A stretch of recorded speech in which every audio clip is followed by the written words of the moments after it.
Alright, what's going on, guys? Welcome back to the Ovens Garage. Today I'm going to be installing a Banks iDash standalone system into my 2003 BMW X5. This is my wife's car, and what had happened was I recently had a rapid coolant loss and overheat in this car. It's a 6-cylinder BMW M54 engine, and what happened was it overheated and it blew the head gasket. I had to replace the head gasket. I also had to time cert the block, which means I drilled and tapped the block itself because this is an aluminum block. And that took me a lot of work to do all this, and it's back on the road now and it runs fine, but I don't want this to happen again. So this is why I'm installing an aftermarket gauge system so I can monitor some vital temperatures and pressures. I'm going to do oil pressure, coolant temperature, and oil temperature, and I'm also going to use one of the factory sensors in this car, which is a coolant level sensor. This car never came wired for it. Some of the cars came from the factory wired for the coolant level sensor, but this one didn't. So I'm going to use the factory location of that coolant level sensor, and I'm going to integrate it with the iDash, and I'm going to show you how I install the entire system here and show you how it works. There's a couple things that I needed to do in advance to prepare for installing the Banks iDash. There's not too many locations on this engine to install sensors, your own sensors for that matter. So what I did, one of the things I did was get this aftermarket oil filter cap that has two 1/8" NPT ports where I can monitor oil pressure and oil temperature. And then the third thing that I did, most of these cars come with a plastic thermostat housing on the front. So this thermostat housing I got aftermarket. It's aluminum, and I drilled and tapped it, and for now I have a plug in there, 1/8" NPT plug, and that's where I'm going to monitor my coolant temperature with the aftermarket sensor. And then the last sensor that I was talking about, this is the expansion tank here. On the bottom of the expansion tank is where the sensor goes for the coolant level, and this is the factory coolant level sensor. So what I've done is I've purchased the pigtail for that, and I'll be able to wire it in with the analog module from the Banks system. So in order to run this Banks standalone system, I just want to run through the parts real quick for what I'm going to be using. So that I have the Banks iDash itself. This is the standalone 12-volt version without data logging. I need the 4-channel analog module kit, so that way I can run up to 4 aftermarket sensors at the same time. I have the Banks bus starter kit, so that runs between the Banks iDash and the 4-channel analog module kit. This is a gauge pod for the iDash, that just suction cup mount. And then my sensors, I've got two 1/8" NPT fluid temperature sensors. I have one oil pressure sensor, 0 to 100 psi G. And then this is my factory coolant level sensor. And then I'm going to use this analog pigtail that'll work and integrate with the 4-channel analog module. All right, so I've assessed things here a little bit, and I think my game plan is I'm going to take this analog module, try and hide it behind here somewhere, and I'll just drill through the plastic, put a rubber grommet, and feed through these 4 cables that come with the analog module kit. So that way all the kind of big stuff will be back here, and then all you'll see coming out this hole will be the 4 harnesses themselves that'll run to the individual sensors. So that'll keep things a little bit neat, and then all I have to do is drill a hole or find a spot to feed this end of that cable through somewhere, so it comes out kind of just under the driver's side footwell. All right, so I wanted to give you an update. I spent most of the day yesterday wiring in the Banks iDash, and it took me a while to get everything routed neatly and properly. So here you can see in the thermostat housing, that's the 1/8" NPT coolant temperature probe, and now that just barely fit under there. So I was pretty impressed that I was able to get that in there. The 1/8" NPT probe definitely helped in size because I think the 3/8 one was much bigger. I've got the oil temperature here and the oil pressure. Those 3 harnesses, I kind of just routed them the same route as some of these other factory engine harnesses, where I had it out back, zip tied it, and then this is where I go through. I put this rubber grommet. It's actually a PCV rubber grommet that I just used for going through that part of the firewall. And then one of the harnesses comes up here, and it's going to go into the coolant level sensor, which I haven't fully wired up yet because I still need to figure it out. So it comes through here and then runs into the analog module for the Banks iDash, and then it goes, can't really see it, but down in here it runs through the firewall. I put another rubber grommet, so there you can see the rubber grommet coming from the 4-channel analog module, and it just runs straight through the firewall down underneath the dash. And then inside the vehicle, yesterday I had to run the cable that comes from the 4-channel analog module up the side all the way up to the iDash. And then there's wiring that goes from the iDash itself that needs to go to a power and ground, and I ran that down in the footwell, and I had to use some steel fish tape, fish it up over the center hump, get it to the other side because the fuse box is behind the glove box on this side. So I used a fuse tap on that side for power and ground, and then in the meantime, at the same time, I also hardwired the GPS with a hardwire kit. So I went and ran that cable up and down neatly in there.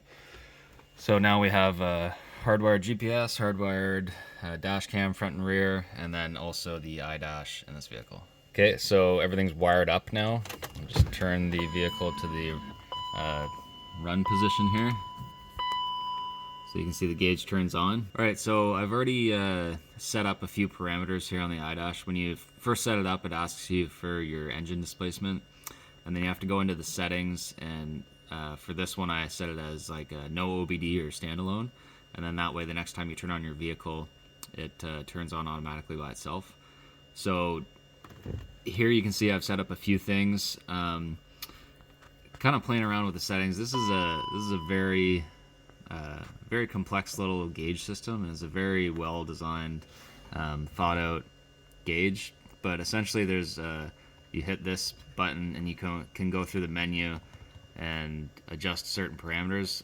Again, like I've said, I've only done a few things. I've adjusted the colors and kind of gotten the layout where I want it. So I have all the 4-channel analog channels on here already set up, except for the engine coolant level gauge, which I still need to figure out.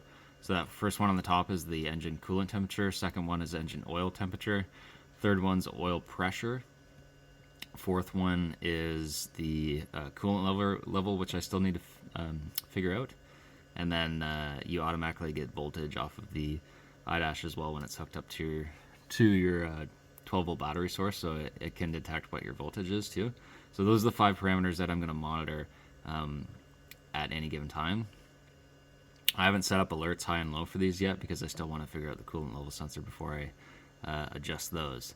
But essentially to set up your 4-channel analog module, you go to Banks Modules and then 4-channel analog, and then you can go into each one, set it up the way you want it.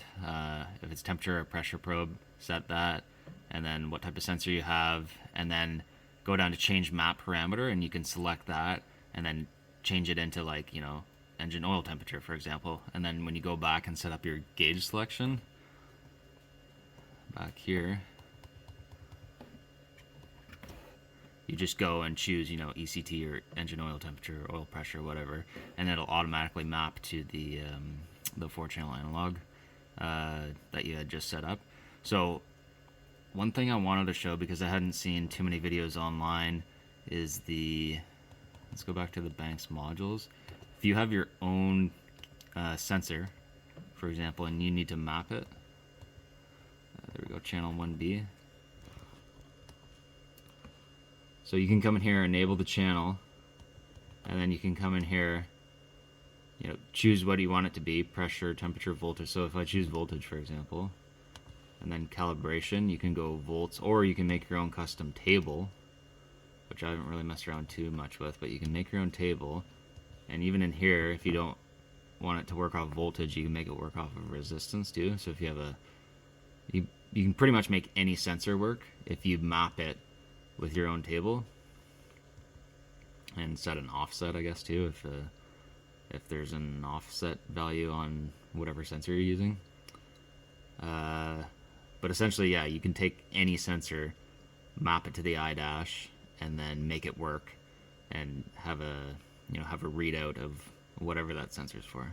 The only thing I haven't figured out is if you can, so for example, for this one, the coolant level sensor, if I want to call it something other than CH, like channel 1B of the analog module, I'd have to come into change map parameter and choose something that aligns with what I'm trying to read, but I don't see the ability to add any custom name, and I can't find, coolant level in here anywhere, so I might have to contact Banks and see what we can get set up for the iDash, for having something called coolant level sensor instead of channel 1B. So I'm gonna go ahead and try and figure out this coolant level sensor, and then I'll get back to you and show you kind of what I figure out to make it work with the iDash. Okay, so I just want to explain how I'm testing and hooking up my own sensor to the Banks iDash. So in order to understand this properly, you need to first understand how your sensor works that you're going to be installing onto the vehicle. So this is a resistance-based sensor. You can also have voltage-based sensors that should be 3-wire, that'll have a power, ground, and a signal wire. This resistive-based sensor just has 2 wires. So in this case, I'm hooking up both the leads to the black and the white wire on the iDash. The red wire doesn't get hooked up for resistive-based sensors. Okay, so the way this sensor works is it's a normally open read switch. So when your coolant level is in the correct spot and that float that has the magnet passes by here, it has a magnet that's close by to this read switch, this sensor, and it'll give you resistance on the sensor, which will tell your gauge that the coolant level's fine. When the coolant level drops and the magnet comes away from this, that'll open the switch and you'll have no resistance anymore, and that'll tell your the warning on the dash to turn on that says your coolant level's low. So essentially you need to understand how your sensor works in order to hook it up to the iDash, but that's the way my sensor works. It's just a switch, it's on off. When it's in the right spot, I get a resistance value. When it's not in the right spot, in other words, the magnet's away from it and the coolant level's low or too high, for example, the switch will show that it's an open circuit, basically. So then the light will pop on. So you need to calibrate that calibration curve of whatever your sensor is to the iDash, and then you can program in what you want it to look like on the gauge. Okay, so on the iDash, you can see channel 1B is the one that I've got hooked up to the coolant level sensor. So I'm going to go into my menu here, go to Banks Modules, 4-channel analog, channel 1B. That's where my coolant level sensor is. Want to enable it, set the type to voltage. Come down here.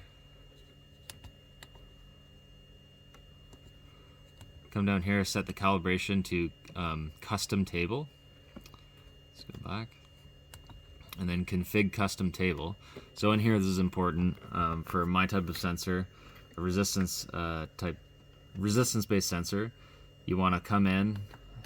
You want to come in to this table, set resistance or voltage. So in this case, I have a resistance-based sensor.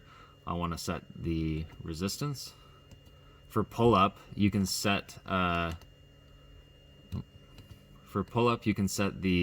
pull-up resistor value. So if you have a range of ohms over your sensor, you want to set your pull-up resistor to be about the middle of whatever that range of values is. In this case, when the switch was showing me a resistance, it was only I think it was 0.3 or 0.4 ohms.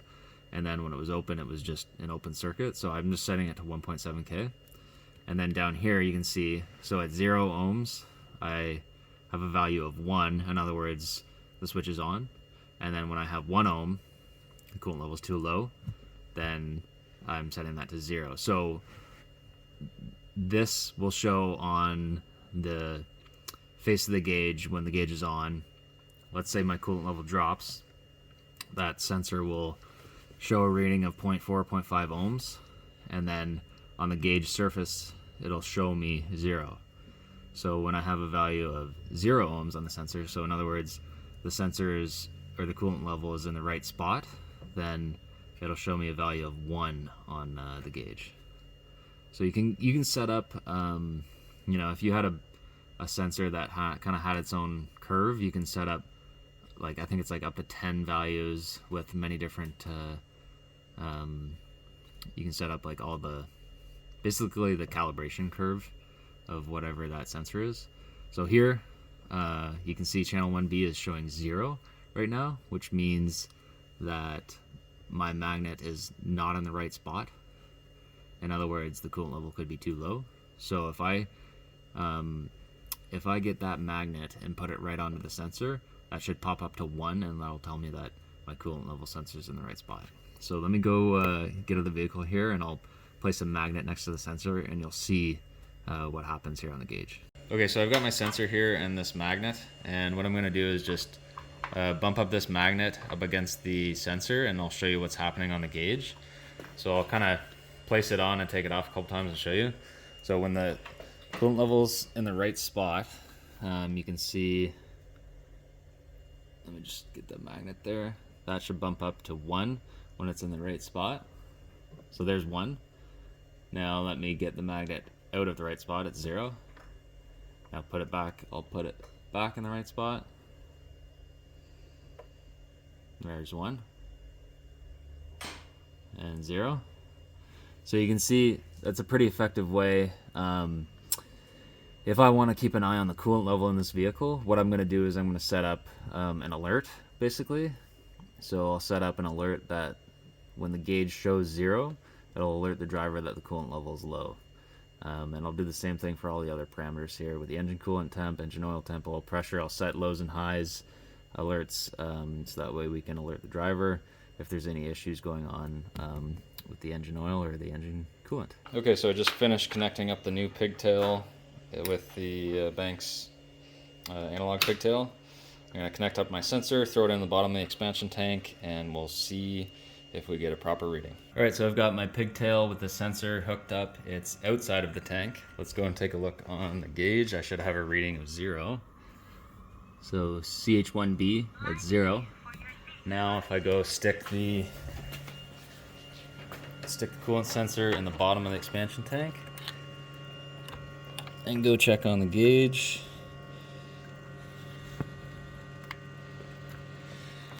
I should have a reading of 1 because my coolant level is at the proper level. There we go. We got a level of 1. Alright, and so with that success, I will pull that sensor back out and I'll wire it properly down this side, get it all tucked in and zip tied properly, and then that'll pretty much wrap up the install of this Banks iDash system. Okay, so I just want to give you a little update and review. I've been using the iDash here for probably about 2 weeks now, just giving you my first impressions. I'm pretty impressed overall with this system. I've now set the high and low alerts, and I've been using this gauge now for a little bit, and it's working pretty well. I haven't had any issues with it at all yet. And here you can see the engine coolant temperature, it's about 99, 100 degrees Celsius. Engine oil temperature about 90 degrees, that's up to temperature.